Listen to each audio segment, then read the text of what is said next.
امام الانبیاء تاجدار مدینہ صلی اللہ تعالی علیہ وآلہ وسلم نے اعلان نبوت فرمایا، اپنی نبوت کا اظہار کیا، اپنی رسالت کا اظہار فرمایا، دنیا میں آنے کا مقصد بیان فرمایا، لوگوں کے سامنے اللہ کے قرآن کی تلاوت فرمائی، اللہ وحدہ لا شریک کا ذکر فرمایا، دین کا ذکر کیا، دین کے اوصاف کا ذکر فرمایا، کامیابی کا ذکر کیا، کامیابی اللہ رب العالمین کی عبادت میں ہے، کامیابی خالق کو ماننے میں ہے، نجات پروردگار عالم پر ایمان رکھنے میں ہے۔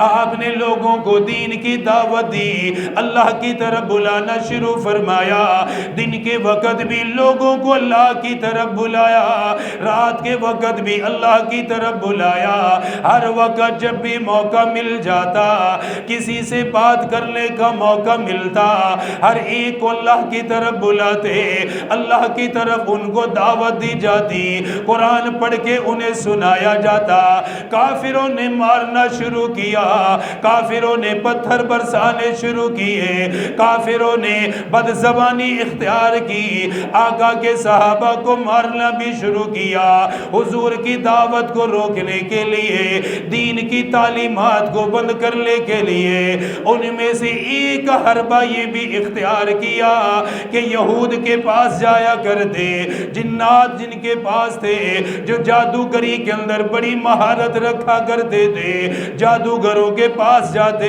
اور جا کر یہ کہا کرتے کوئی ایسا عمل کیا جائے جس کے ذریعے سے دین کی محنت کو روکا جائے، کوئی ایسا عمل کیا جائے نعوذ باللہ حضور کی تکلیف کا سبب بنے، حضور کی ذل آزاری کا سبب بنے۔ انہوں نے جادوگروں سے بھی رابطہ کیا اور جنات سے تعلق رکھنے والے ان سے بھی رابطہ کرنے لگے اور بڑے بڑے لوگوں کو مکہ میں آنے کی دعوت دینے لگے، حضور کو تکلیف دینے کا ارادہ کیا۔ ان حالات کے اندر اللہ رب العالمین نے ان آخری دو سورتوں کو نازل فرمایا۔ آپ کو تکلیف دینا چاہتے ہیں، آپ کو پریشان کرنا چاہتے ہیں، نعوذ باللہ کبھی آپ کو شہید کرنے کا پروگرام بناتے ہیں، کبھی شہید کرنے کا ارادہ کرتے ہیں، کبھی تکلیف دینے کا ارادہ کرتے ہیں۔ اللہ پاک نے یہ دو آخری صورتیں نازل فرمائی، دو آخری قرآن کی صورتیں معوذتین کو نازل فرمایا اور ارشاد فرمایا میرے محبوب آپ میرے قرآن کی تلاوت فرمایا کریں، اور قرآن کی تلاوت کرتے بھی ہیں، کر کے لوگوں کو سناتے بھی ہیں۔ ان دو آخری صورتوں کی تلاوت کثرت کے ساتھ کیا کریں، اللہ کی پناہ میں آیا کریں۔ جب آپ ان صورتوں کی تلاوت کریں گے اللہ ہر حاسد کے حسد سے محفوظ کرے گا۔ ان دو صورتوں کی تلاوت کیا کرے، حاسدین کے حسد سے بھی حفاظت ہو جائے گی، شریروں کی شرارت سے بھی حفاظت ہو جائے گی، بری نیت لے کر جو آتے ہیں ان سے بھی حفاظت کر لی جائے گی۔ اللہ پاک نے یہ دو صورتیں نازل فرمائی، سورۃ الفلق کو نازل فرمایا، سورۃ الناس کو نازل فرمایا۔ سب سے پہلے سورۃ الفلق ہے، مضمون دیکھے کتنا اعلیٰ ہے، آیات کتنی بلند و بالا ہے۔ اللہ رب العالمین نے فرمایا قل اعوذ برب الفلق، اللہ نے اپنے حبیب کو فرمایا میرے محبوب یوں فرمایا کیجئے دن کی روشنی پھیلانے والا جو میرا رب ہے میں اس کی پناہ میں آتا ہوں۔ آخری دو صورتیں نازل ہوئی، یہ تکلیف دینا چاہتے ہیں اور دیتے بھی ہیں، پریشان کرتے ہیں اور مزید منصوبے بناتے ہیں۔ اللہ پاک نے یہ دو صورتیں معوذتین سورۃ الفلق اور سورۃ الناس نازل فرمائی کہ آپ ان کو پڑھا کریں، کثرت کے ساتھ تلاوت کیا کریں، اللہ تعالیٰ ان کی ہر شرارت سے آپ کی حفاظت فرمائے گا۔ اصل میں آپ کے ذریعے سے امت کو یہ انعام دیا گیا ہے، ہم جیسوں کو، امت کو اللہ پاک نے یہ خاص تحفہ اپنے محبوب کے صدقے عطا فرمایا ہے، کیونکہ سرکار مدینہ صلی اللہ علیہ وآلہ وسلم پر جو حالات، جو پریشانیاں، جو معاملات آتے تھے، پھر ان کا جو حل اللہ دیتا تھا، اصل میں وہ قیامت تک آنے والے حالات، اور ان کا حل ہوتا ہے کہ اگر کسی پہ کوئی تکلیف آئے تو اس کا یہ حل ہے جو قرآن میں موجود ہے۔ حاسدین تو قیامت تک آئیں گے، صرف رسول اللہ کے دور میں تو نہیں رہیں گے، حاسدین تو قیامت تک آئیں گے، ان سے کیسے حفاظت ہوگی اس کا حل بتایا ہے۔ شریر تو شرارتیں قیامت تک کرتے رہیں گے، ان شریروں کی شرارتوں سے حفاظت کیسے ہوگی اس کا حل بتایا ہے۔ تعویذ اور جادو کرنے والے قیامت تک آتے رہیں گے، ایسے بدبخت لوگوں سے حفاظت کیسے ہوگی اس کا حل اللہ پاک نے ان دو صورتوں کے اندر ذکر فرمایا ہے۔ پہلی آیت، ٹوٹل ان کی 11 آیات ہیں دونوں صورتوں کی۔ پہلی آیت سورۃ الفلق کی، فرمایا قل اعوذ برب الفلق، آپ فرمائیے کہ میں دن کی روشنی پھیلانے والے رب کی پناہ میں آتا ہوں، میں اس رب کی پناہ میں آتا ہوں جس نے رات کا اندھیرا ختم کر دیا، جس نے اندھیروں کو ختم کر کے دن کا اجالا پیدا کیا ہے۔ جو رب رات کے اندھیرے ختم کر کے روشنی پیدا کرنے پر قادر ہے، وہ اللہ مصیبتیں دور کر کے راحت عطا کرنے پر قادر ہے۔ یہ اصل مضمون یہ ہے۔ اللہ پاک نے جو یہ فرمایا کہ آپ یوں فرمائیے کہ جو رات کا اندھیرا ختم کر کے دن کا اجالا لاتا ہے، جو دن میں روشنی کو پیدا کرتا ہے، میں اس رب کی پناہ میں آتا ہوں۔ طاقت کا ذکر بھی ہو گیا ہے کہ وہ رب کتنی بڑی طاقت کا مالک ہے جس کی تم پناہ میں آ رہے ہو، جو تمہیں اپنی پناہ میں لے رہا ہے، اس کی طاقت، اس کی قدرت، اس کی حکومت، اس کی ریاست، اس کا اقتدار اتنا بڑا ہے کہ وہ رات کو بھی لاتا ہے، پھر رات کو ختم کر کے دن کا اجالا بھی پھیلا دیتا ہے۔ گویا اس میں جو لوگ مایوس ہیں ان کا بھی علاج ہے۔ حالات سے کبھی مایوس نہیں ہونا چاہیے، بیماریوں سے کبھی مایوس نہیں ہونا چاہیے، پریشانیوں سے کبھی مایوس نہیں ہونا چاہیے، کیونکہ اللہ جو رات کو ختم کر کے دن پیدا کر دیتا ہے، دن کو مکمل کر کے رات کا اندھیرا لاتا ہے، وہ اللہ تمہاری مصیبتیں ختم کر کے تمہیں راحت بھی عطا کر دیتا ہے۔ اسی لیے فرمایا اس رب کی پناہ مانگیے، فرمایا قل اعوذ برب الفلق، فرمایا میرے محبوب آپ اس رب کی پناہ میں آ جائیے، اس رب کی پناہ میں آئیے جو رات کا اندھیرا ختم کر کے دن کا اجالا پیدا کرنے پر قادر ہے، دن کی روشنی کو پھیلانے پر قادر ہے۔ گویا دن کا اجالا پھیلایا اس دن کے اجالے کے لیے جس رب نے سورج کو پیدا کیا، جس نے سورج کو روشنی عطا فرمائی ہے، اس رب کی پناہ میں آ جائیے۔ قل اعوذ برب الفلق من شر ما خلق، اگلی آیت میں ارشاد فرمایا مخلوقات میں سے ہر مخلوق کی شر سے اللہ کی پناہ مانگیے۔ من شر ما خلق، مخلوقات میں سے جتنی مخلوقات اللہ نے پیدا کی ہیں، ان مخلوقات میں جس کے اندر بھی جو شرارت، جو بدی ہے، اس سے اللہ کی پناہ مانگ لیجئے۔ ہر مخلوق کا ذکر کیا ہے، ہر آسمان سے، زمین سے، انسان سے، ڈنگ والے موذی جانوروں سے، سانپ سے، بچھو سے، ہر وہ چیز جو تکلیف کا سبب بن سکتی ہے، جو پریشانی کا سبب بن سکتی ہے، فرمایا ہر مخلوق کے شر سے اللہ کی پناہ میں آ جائیے، اللہ کی پناہ میں آئیے ہر مخلوق سے۔ کیسا زبردست جملہ، من شر ما خلق، جو بھی مخلوقات اللہ نے پیدا کی ہیں اور جس مخلوق کے اندر جو بھی بدی اور شرارت ہے، اس کے اندر جو بھی برائی ہے، ہر برائی سے اللہ کی پناہ میں آ جائیے، یا پڑھا کریں۔ فرمایا قل اعوذ برب الفلق من شر ما خلق ومن شر غاسق اذا وقب، اللہ کی پناہ میں آئی رات کے اندھیرے سے، جب اندھیرا پھیلنے لگ جائے اندھیرے سے بھی اللہ کی پناہ میں آ جائی، رات کے اندھیرے سے بھی اللہ کی پناہ مانگیے، کیونکہ رات کے اندھیرے کے اندر بڑی بڑی تکلیف انسان کو پہنچتی ہیں، رات کو بڑا نقصان پہنچنے کا ڈر ہوتا ہے، دشمن کے حملے کا ڈر بھی ہے، شریر کی شرارت کا ڈر بھی ہے، حملہ کرنے والوں کے حملے کا ڈر بھی ہے، باہر کو نکلا ہے راستے کی تکلیف کا سامنا بھی ہے، شریر لوگوں کی شرارت کا سامنا بھی ہے۔ فرمایا رات کے اندھیرے سے بھی پناہ مانگیے کہ رات میں ہونے والے یا اللہ جتنے معاملات ہیں رات کے اندھیرے میں بھی میری حفاظت فرماؤ۔ من شر ما خلق، آپ فرمائیے مخلوق کے شر سے، وَمِن شَرِّ غَاسِقٍ اِذَا وَقَبَ، رات کا اندھیرا جب وہ خوب پھیل جائے اس کے شر سے بھی کیا کرے؟ اللہ کی پناہ میں آ جائیے۔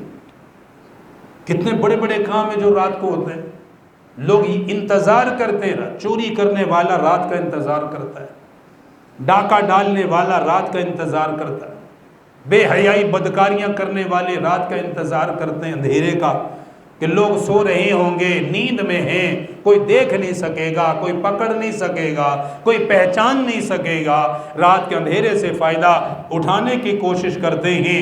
اللہ پاک نے کیسی زبردست آیت عطا فرمائی، فرمایا رات کو اندھیرے میں جو کچھ بھی تمہارے لیے نقصان کا سبب بن سکتا ہے، ہر نقصان سے اللہ کی پناہ میں آ جائیے۔ گویا اپنی جان اللہ کے حوالے کر دے، گویا اپنا مال اللہ کے حوالے کر دے، گویا اپنی عزت اللہ کے حوالے کر دے، اپنے معاملات اللہ کے سپرد کر دے کہ میرے مالی میں تو رات کے اندھیرا ہے، میں تو اب سو جاؤں گا، میری ہر چیز کی حفاظت کرنے والے آپ ہیں، آپ ہی بچائیں گے، آپ ہی حفاظت کریں گے، آپ کی حفاظت ہوگی تو کچھ بھی نہیں ہو سکے گا۔ کیسی زبردست مضمون ہے قرآن کا۔ ہم نے جب قرآن سے دوستی چھوڑی ہے تو مصائب میں پھنسے ہیں آ کے۔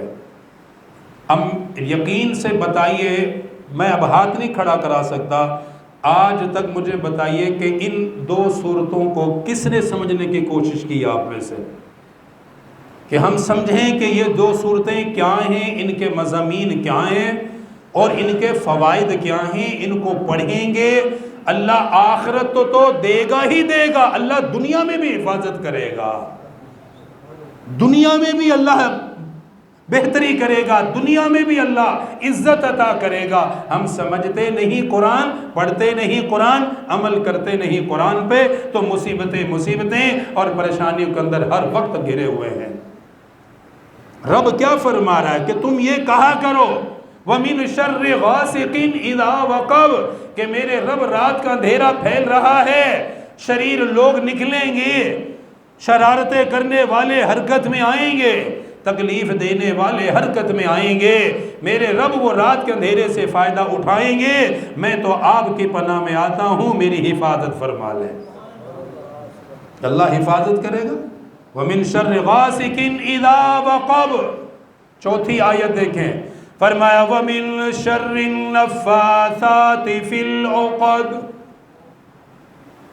آپ پناہ مانگیے گروہ میں پھونکنے والی، جادو کرنے والی خواتین، جادو کرنے والے مرد، جو بھی جادو کرنے والا، شیاطین کے ذریعے سے نقصان پہنچانے والا، جو بھی گرے لگانے والا، کوئی تعویذ کے لیے گرہ لگائے گا، کوئی کسی کے بال کے اندر گرے لگائے گا، نقصان پہنچانے کے لیے کرے گا، کوئی دھاگوں کے اندر گرے لگائے گا، جادوگری کے لیے کرے گا، اللہ پاک نے قرآن میں 1450 سال پہلے حل دے دیا، فرمایا وَمِن شَرِّ النَّفَّاثَاتِ فِي الْعُقَدِ، جو گرے لگاتے ہیں، پھونکے مارتے ہیں، جو لوگوں پر اثر کرنے کی کوشش کرتے ہیں، جادو کرنے کی کوشش کرتے ہیں، فرمایا ہر جادوگر کے شر سے اللہ کی پناہ میں آ جائیے۔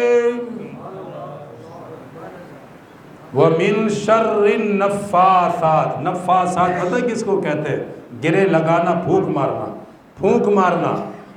ایک تو ہوتا ہے قرآن کی آیات پڑھ کے، جیسے ہم بھی کوئی دھاگا لے کے سورۃ الفاتحہ کی 7 آیات ہیں تو 7 گرے قرآن پڑھ کے لگاتے ہیں، تو وہ تو علاج ہے، قرآن کی برکت کے لیے ہے۔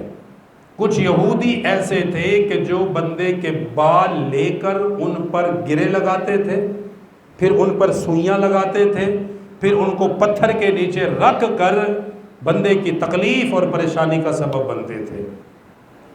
اس لیے روایات میں یہ بات موجود ہے کہ کچھ ایسے لوگ تھے کہ جنہوں نے رسول اللہ صلی اللہ علیہ وسلم پر بھی یہ کرنے کی کوشش کی تھی۔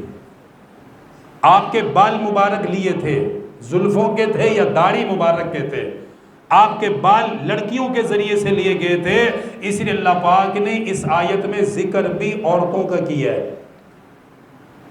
اس میں اشارہ بھی ایک اور ہے کہ جادو ٹونا تعویذ گنڈے ان میں مردوں سے زیادہ عورتوں کی دلچسپی ہوتی ہے۔ آپ دیکھ لیں، مشاہدہ کر لیں، زیادہ تر ان کے معاملات ہوتے ہیں، ساس بہو کے، نند کے معاملہ، فلانی کے معاملہ۔ مرد کو تو بیچارے کو فرصت ہی نہیں، کام کرتا ہے، اس کا دھیان بھی نہیں جاتا، اور اچھی بات ہے جس کا دھیان نہیں جاتا اس پہ اثر بھی نہیں ہوتا ہے۔ جو جتنا اس کے اندر گھستا ہے وہ وساوس کا شکار ہوتا ہے، وہ سمجھتا بس میں گیا تو وہ پھر ہوتا ہے اسی طرح ہی اس کے ساتھ ہے، کیونکہ خواتین کے اندر یہ معاملات زیادہ ہیں، ان کی کمزوری ہے بیچاری۔ اللہ نے ذکر بھی ان کا کیا ہے، میں نے تو احتیاطاً مرد اور عورت دونوں کا کہا ہے، لیکن ذکر مؤنث ہے، من شر النفاثات فی العقد۔ ہر وہ عورت جو کسی کے بال میں یا کسی بھی چیز میں گرے لگاتی اور پھونکے مارتی ہے، فرمایا اس کے شر سے اللہ کی پناہ میں آ جائیے۔ آپ کے ساتھ یہ کرنا چاہا تھا لوگوں نے، یہودیوں نے، آپ کو تکلیف، اور کچھ روایات میں ہے کہ آپ کو کچھ دن اس کی تکلیف بھی ہوئی تھی، آپ تکلیف میں آئے بھی تھے، لیکن چونکہ آپ کے پاس حل موجود تھا، آپ نے آیات پڑھی، اللہ نے سارا اثر ختم فرما دیا، کچھ بھی باقی نہیں رہا۔ اور ایک روایت میں ہے کہ جو آپ کے بال تھے ان پہ گریں بھی 11 لگائی گئی تھی۔ کتنی؟ 11۔ اور ان 2 سورتوں کی آیات بھی 11 ہیں۔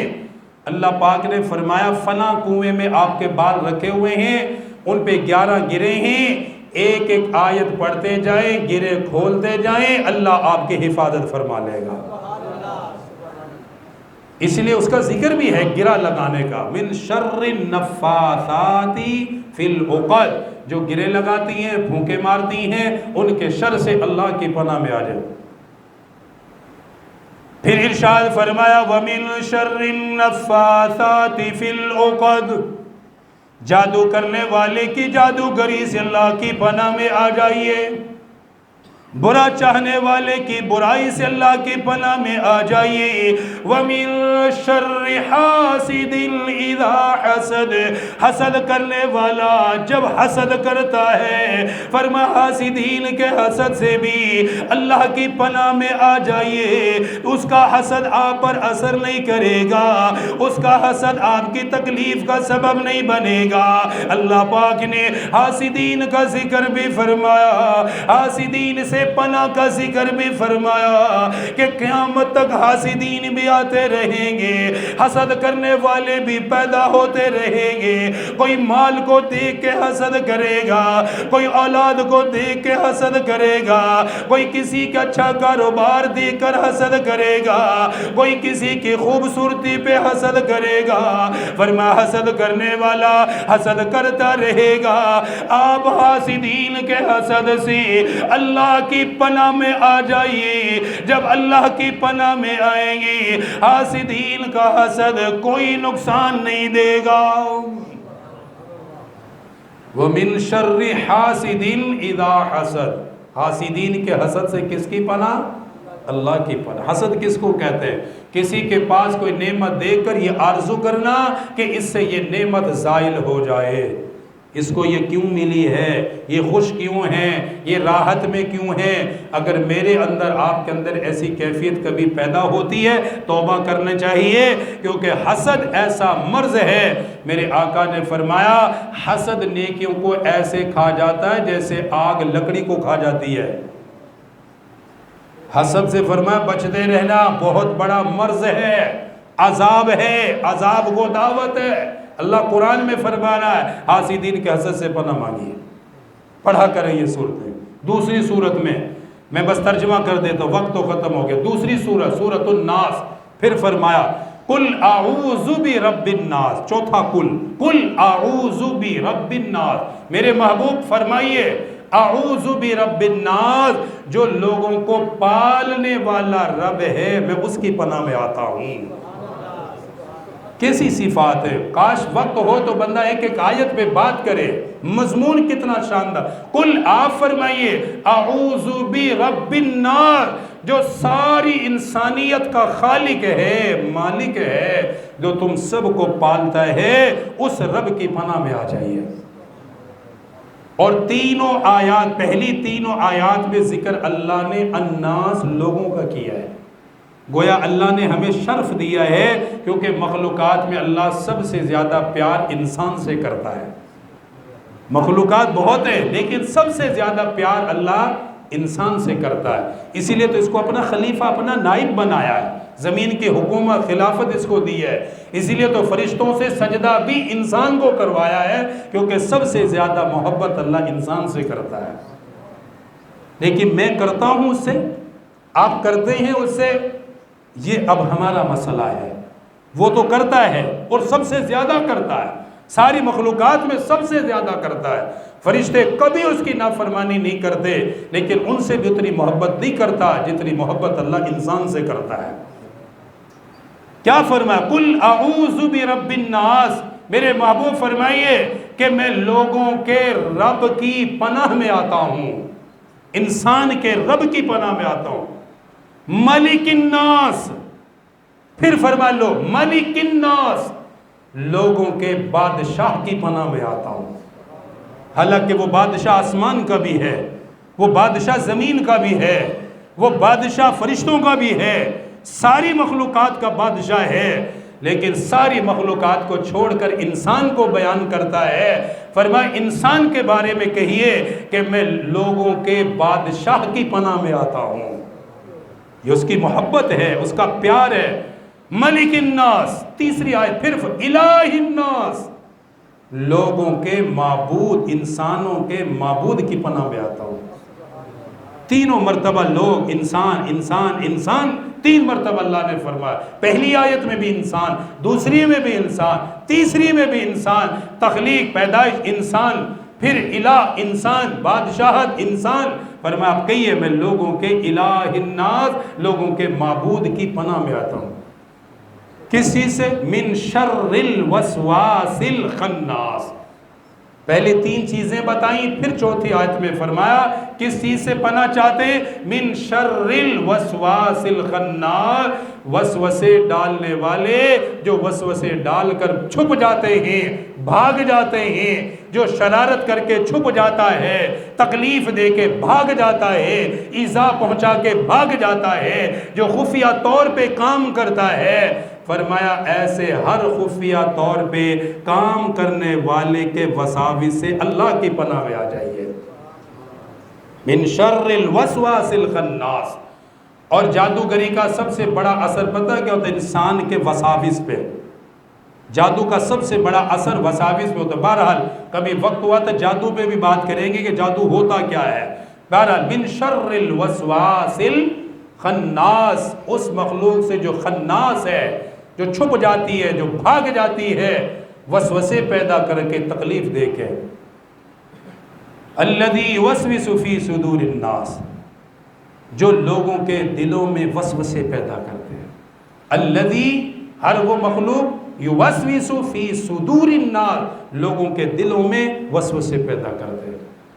من الجنۃ والناس، یہ تکلیف دینے والا، وسوسہ ڈالنے والا، پریشان کرنے والا، چاہے انسانوں میں سے ہو، چاہے جنات میں سے ہو، کسی میں سے بھی ہو، ہر ایک کے شر سے اللہ کی پناہ میں آ جائیے۔ یہ 11 آیات ہیں، مختصر میں نے بیان کر دی ہیں۔ اس لیے ابو داؤد شریف کی حدیث ہے کہ حضور صلی اللہ علیہ وسلم نے فرمایا ہر فرض نماز کے بعد سورۃ الاخلاص اور آخری دونوں صورتیں پڑھنی چاہیے۔ فرمایا جو ان کو پڑھتا ہے صبح اور شام، اللہ ہر مصیبت سے، ہر پریشانی سے، ہر تکلیف سے، ہر آفت سے اللہ اس کی حفاظت کرتا ہے۔ پڑھو گے انشاءاللہ تعالی، چاروں کل پڑھو گے۔